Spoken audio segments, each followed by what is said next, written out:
You searched how to buy shares of Copa Holdings SA, so let's walk through the practical steps. Copa Holdings SA is the Panama-based airline group behind Copa Airlines, listed on NASDAQ under the ticker CPA.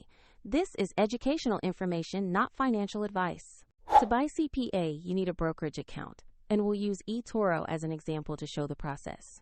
After signing up, you must verify the account, usually by uploading an ID, and add funds to enable purchases. Use the platform search bar and type the ticker CPA to find a listing for Copa Holdings SA. Make sure you select the matching NASDAQ result to open the correct stock page. On the stock page, review the company's summary and the price chart to confirm it is Copa Holdings SA. Verify the ticker CPA in the NASDAQ exchange before proceeding to buy. Click Invest or Buy, enter the amount you want to spend, then carefully review the order details and confirm the trade. If the market is closed, your order may be queued or placed as a limit order, and if you do not have enough funds, the platform will prompt you to add them before confirming. Once executed, your position will appear in your portfolio where you can monitor it. A link to eToro is available in the description if you want to visit the platform.